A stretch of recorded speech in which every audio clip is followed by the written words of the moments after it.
Sa ilalim ng napakalaking barrier na bumabalot sa nakahiwalay na bayan, humarap si May kay Cava. Kalmado ang kanyang ekspresyon, ngunit ang kanyang mga mata ay nakapako sa biktima. Sa kabilang panig ng plaza, natigilan si Cava. Hindi siya makagalaw habang malamig na pawis ang dumadaloy sa kanyang mukha. Nakaharap niya ang isang nakakatakot na level 9,999 existence na kayang patayin siya anumang sandali. Mabigat ang presensya ni May sa buong paligid. Sa pagkakataong ito, ang dating mangangaso ang naging biktima. At si Cava ang nakulong na walang matatakbuhan. Isang simpleng papuri mula kay Light sa kanyang maid ang nagpatibay na matagumpay ang kanilang plano. Magalang na yumuko ang maid at mapagkumbabang tinanggap ang pagkilala.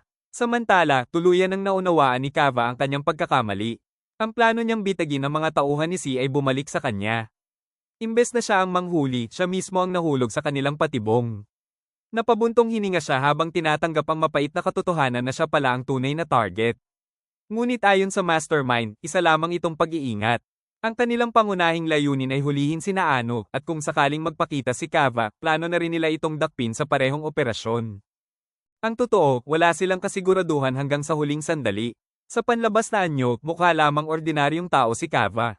Upang hindi mabunyag ang kanilang plano, sinadya nilang huwag gumamit ng appraisal card hanggat hindi pa ganap na naitatayo ang barrier.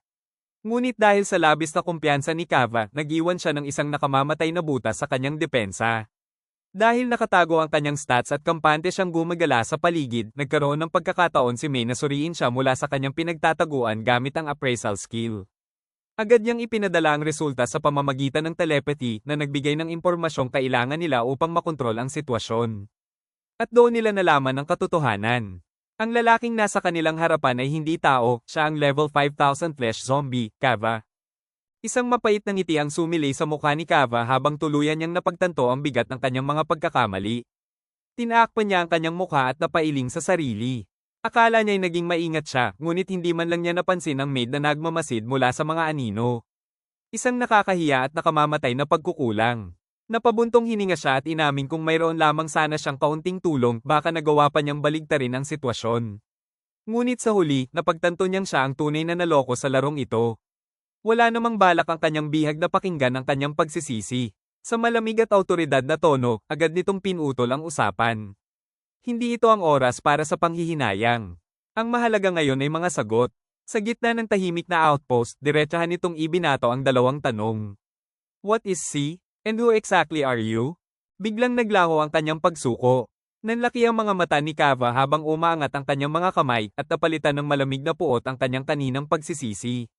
Direkta siyang tumitig sa kanyang mga bihag at nagbigay ng matalim na babala. Don't push your luck. Agad na bumigat ang tensyon sa paligid. Nakatayo sa di kalayuan, tumanggi si Cava na magpatinag. Sa makamandag na tono, ipinaalala niya ang realidad ng kanilang sitwasyon. Dahil lamang nagtagumpay silang maikulong siya sa kanilang patibong ay hindi nangangahulugang nanalo na sila. Pagkatapos ng lahat, dalawa lamang silang level 1,000 at siya pa rin si Cava. Ang laban ay hindi pa tapos. Ang tensyon ay tuluyang sumabog. Sa isang malakas na sigaw, binitiwan ni Cava ang anumang natitirang pagpipigil sa sarili. Nanlisik ang kanyang mga mata habang ang kanyang mukha ay nabalot ng matinding galit at ang nakakatakot niyang aura ay sumabog sa paligid. Mahigpit niyang ikinuyom ang kanyang kamao at umatungal sa matinding paghamon. Don't make the mistake of thinking you've captured me. Nagliyab ang kanyang titig habang puno ng paghamak niyang tinitingnan ng dalawa. Para kay Cava, wala silang iba kundi mga hamak na tauhan na sinwerte lamang sa kanilang patibong. Sa harap ng biglaang pagsabog ng kanyang galit, napatingin na lamang sina Light at May. Bahagyang nanlaki ang kanilang mga mata habang pinagmamasdan ang kanilang bihag na tuluyang mawalan ng kontrol. Sa isang iglap, ang tahimik na interogasyon ay naging isang mapanganib at hindi inaasahang komprontasyon. Hindi lamang pananakot ang kanyang mga salita.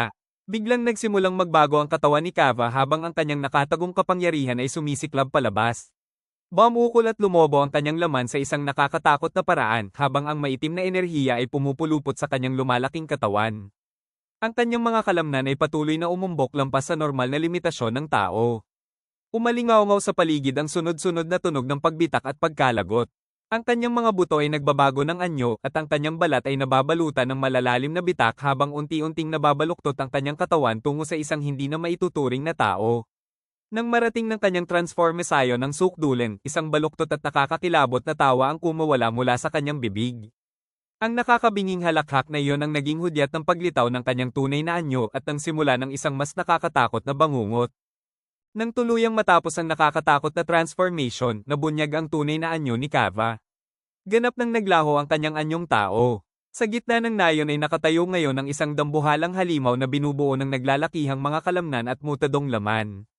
Nababalot ang kanyang buong katawan ng magaspang at nakakatakot na kulay ubeng balat na mistulang nabubulok na laman.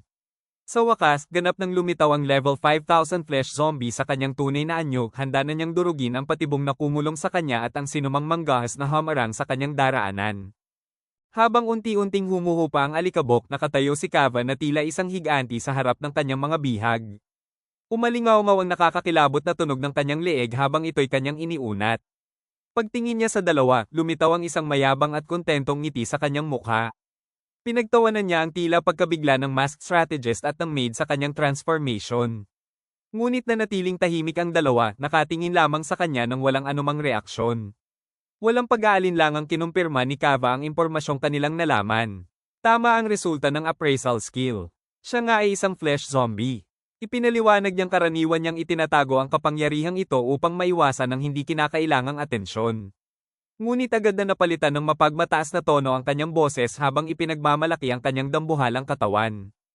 Ayon kay Kava, ito ang kanyang tunay na anyo, isang baluktot na obra na nilikha mula sa pinagsama-samang katawan ng daan-daang tao. Isang anyong sumasalamin sa kanyang nakakatakot na kapangyarihan. Ngunit hindi pa tapos ang pagpapakita ni Kava ng kanyang kapangyarihan. Mabilis itong kumilos patungo kila Light para umatake. Habang nakapos ng nakakatakot, buong kumpiyansa niyang idineklarang hindi lamang ang kanyang anyo ang nagbago. Sa ibaba, tahimik na pinagmamasdan ni na Light at May ang bawat galaw niya, walang ipinapakitang takot o pag-aalinlangan. Lalong bumigat ang tensyon sa paligid. Dahan-daang ikinuyom ni Kava ang kanyang dambuhalang kamao hanggang sa umalingaw-ngaw ang tunog ng nagkikiskisang laman at buto. Isa itong sandatang handang pakawalan anumang sandali, taglay ang mapaminsalang lakas ng isang level 5,000 na halimaw. Sa isang iglap, kumilos si Kava. Sa bilis na halos hindi masundan ng mata, sumugod siya pababa na parang bumabagsak na bulalakaw at buong lakas na ibinaon ang kanyang dambuhalang kamao sa lupa. Marahas na nabiyak ang lupa sa punto ng pagtama. Kumalat ang napakalakas na shockwave sa buong paligid, winawasak ang lupa at nagpapalipad ng makapal na ulap ng alikabok at mga debris. Mabilis namang nakaiwas sina Light at May laban sa biglaang pag-atake ni Kava. Habang unti-unting umangat ang alikabok, muling lumitaw ang mukha ni Kava. Nag-aalab sa masamang intensyon ng kanyang mga mata at isang malapad at mayabang na ngiti ang gumuhit sa kanyang mukha habang nakatitig sa kanyang mga target. I've got plenty more where that came from. Puno ng sadistikong kasiyahan ng kanyang boses na para bang ang mapangwasak na pag-ataking iyon ay simula pa lamang ng kanyang tunay na kapangyarihan. Hindi pa man tuluyang humuhupa ang epekto ng kanyang nakaraang pag-atake, muli nang sumugod si Kava. Sa nakakatakot na bilis, ang kanyang dambuhalang katawan ay ramagasa sa battlefield, winawasak ang lupa at nagpapasabog ng bato at lupa sa bawat galaw. Sa himpapawid, napilitang manatiling nakalutang si Light at May upang makaiwas sa mapaminsalang saklaw ng kanyang mga pag-atake. Ngunit hindi pa tapos si Kava. Sa isang iglap, tinutukan niya ang hooded strategist at agad na isinara ang distansya sa pagitan nila. Kasunod nito ang isang napakalakas na suntok.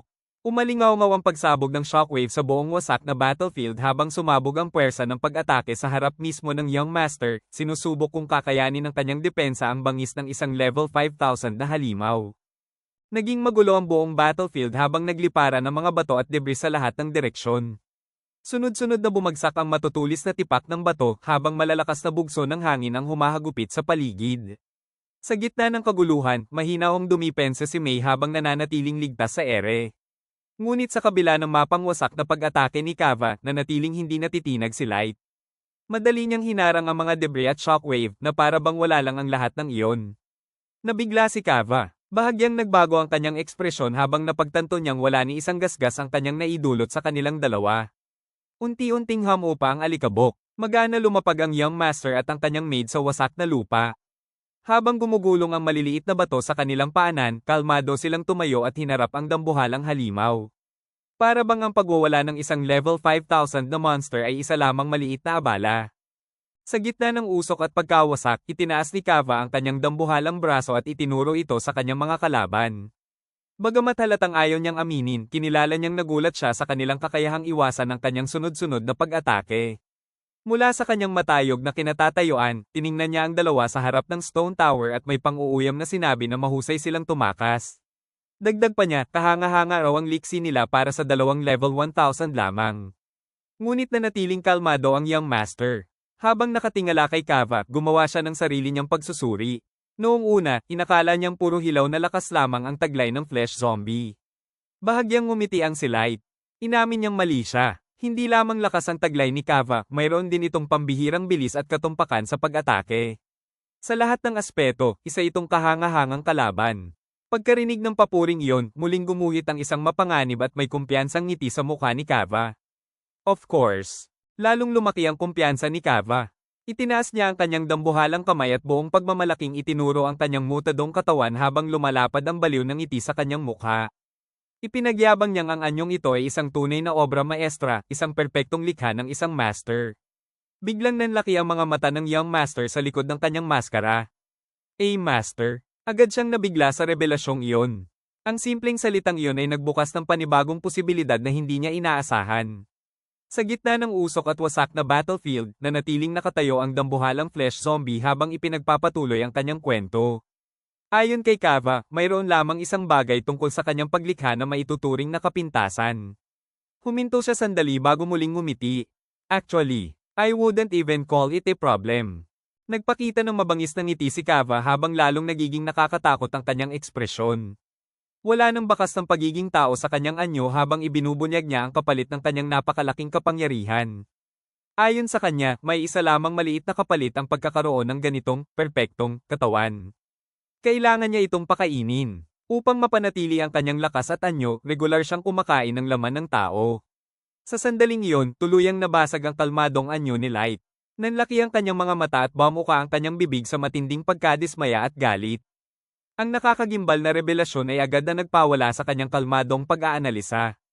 Hindi siya makapaniwala. You eat humans. Ang sagot ni Kava ay malamig at walang emosyon. Habang nakatalikod ng bahagya, diretso niyang kinumpirma ang nakakakilabot na katotohanan.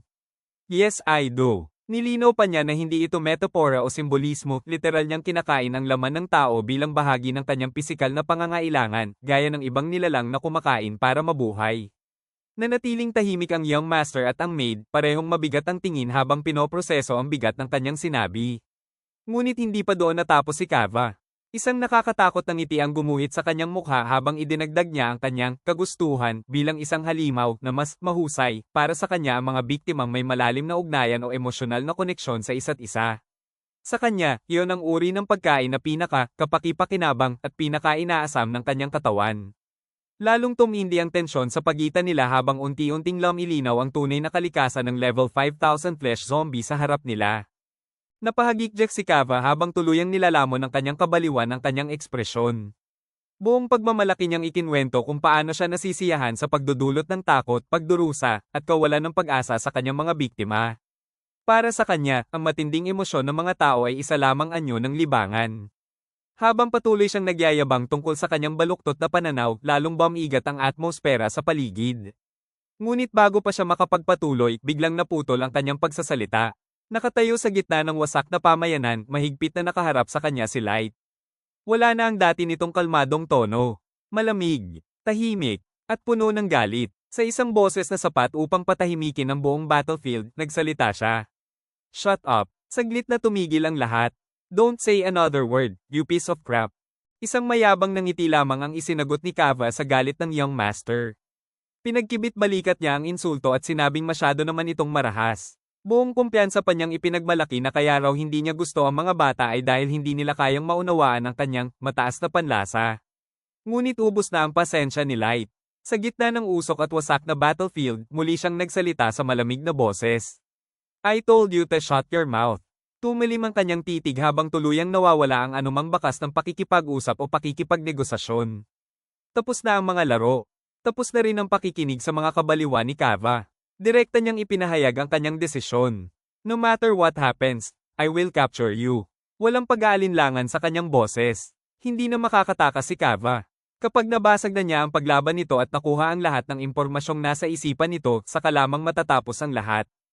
Sa wakas, tuluyan nang nabasag ang kalmadong anyo ni Light. Sa likod ng kanyang maskara, nag-aalab ang kanyang gintong mga mata habang diretso niyang tinitigan ang halimaw sa kanyang harapan.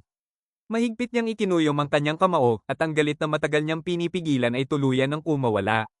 Wala nang awa, wala nang anumang habag. Sa malamig ngunit puno ng puot na boses, ipinangako niya ang kapalarang naghihintay kay Kava. You won't get a quick death. Bawat salita ay puno ng matinding determinasyon. I will make sure you pay for everything you've done. Para kay Light hindi sapat na talunin lamang ang flesh zombie. Bago matapos ang lahat, mararanasan ni Kava ang isang antas ng pagkatalo at kawalan ng pag-asa na higit pa sa anumang ipinadama niya sa kanyang mga naging biktima. Ang banta ni Light ay sinalubong lamang ng malakas na halakhak ni Kava. Habang nakatayo sa gitna ng usok at pagkawasak, ibinuka niya ang kanyang dambuhalang mga braso at tumawa ng may pang-uuyam. Inamin pa niyang may tapang ang batang nasa kanyang harapan. Sa sumunod na sandali, biglang kumilos si Kava. Nabalot ng matinding pagnanais na pumatay, sumugod siya pasulong sa nakakatakot na bilis. Isang baliw ng ngiti ang gumuhit sa kanyang mukha habang agad niyang isinara ang distansya sa pagitan nila. Mula sa himpapawid, ibinagsak niya ang kanyang dambuhalang kamao na parang isang sakunang bumabagsak mula sa langit. Habang humahagibis ang kanyang suntok patungo sa Young Master, umatungal siya ng buong lakas. Go ahead and try, you little shit. Taglay ang bangis ng isang level 5,000 flesh zombie, hinamon niya ang kanyang kalaban na harapin ang kanyang hilaw at mapangwasak na kapangyarihan. Ang dambuhalang kamao ni Kava ay bumagsak na may nakakatakot na bilis, ngunit hindi man lang umiwas ang Young Master. Sa halip, sinalubong niya ito ng direkta. Iniangat niya ang kanyang nakabaluting braso at mahigpit na ikinuyom ang kamao bago ito ibinangga mismo sa paparating na suntok ng halimaw. Sa isang iglap, nagbanggaan ang dalawang puwersa. Ang maliit na kamao ng Young Master laban sa dambuhalang kamao ng level 5,000 flesh zombie. Umalingaw-ngaw ang malakas na pagsabog habang isang marahas na shockwave ang sumabog mula sa punto ng banggaan. Humagupit ang hangin at nagbitak ang lupa sa paligid dahil sa matinding puwersa. Ngunit sa gitna ng lahat ng iyon, nanatiling nakatayo si Light. Hindi siya umatras kahit isang hakbang. Sa pamamagitan lamang ng sarili niyang pisikal na lakas, tuluyan niyang pinahinto ang mapangwasak na pag-atake ni Kava. Malinaw ang diferensya ng laki at pangangatawan ng dalawa. Sa malapitan, halos matakpan ng dambuhalang kamao ni Kava ang maliit na kamao ng Young Master. Ngunit taliwas sa lahat ng inaasahan, hindi lamang niya napigilan ang pag-atake ng halimaw, unti-unti pa niya itong naitutulak pabalik. Nanlaki ang mga mata ni Kava. Unti-unting lumitaw ang pagkabigla sa kanyang mukha habang pilit niyang dinadagdagan ang lakas ng kanyang mga kalamnan. Ngunit gaano man siya magpumilit, hindi man lang gumalaw ang kanyang braso. Para bang bumangga siya sa isang hindi matinag na pader.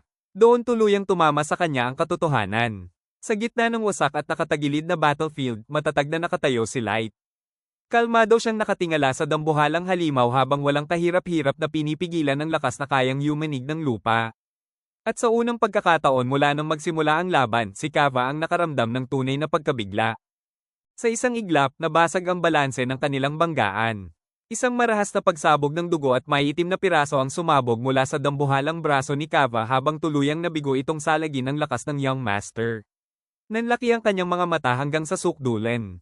Umalingaw-ngaw ang kanyang sigaw habang ang sakit at matinding pagkabigla ay sabay na bumalat sa kanya.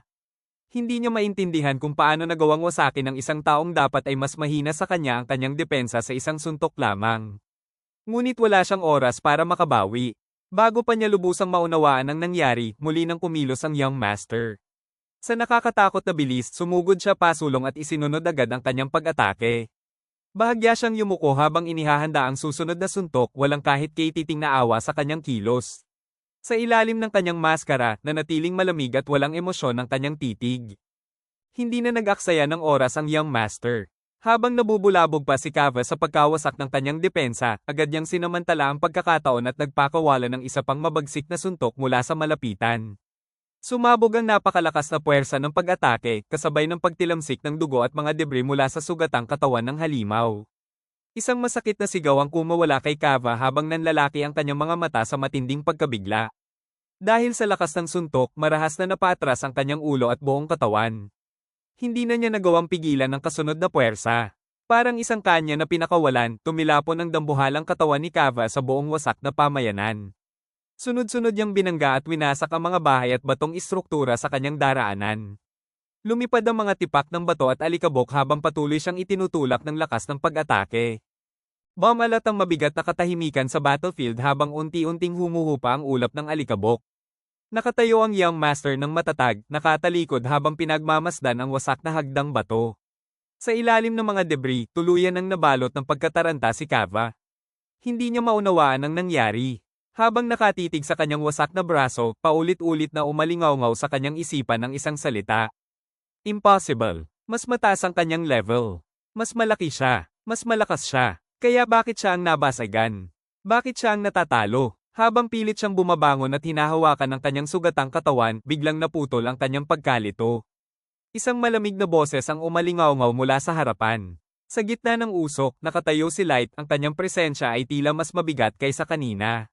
Walang bakas ng awa sa kanyang mga mata. How long are you going to lie around? Nag-aalab ang gintong mga mata ng young master sa malamig at walang awang galit habang nakatitig siya pababa sa talunang halimaw. Puno ng paghamak ang kanyang boses nang tuluyan niyang durugin ang natitirang pagmamataas ni Kava. Sa mapanuyang tono, nagtanong siya. So that's it? The body you were so proud of, is it only good for bullying and preying on defenseless humans?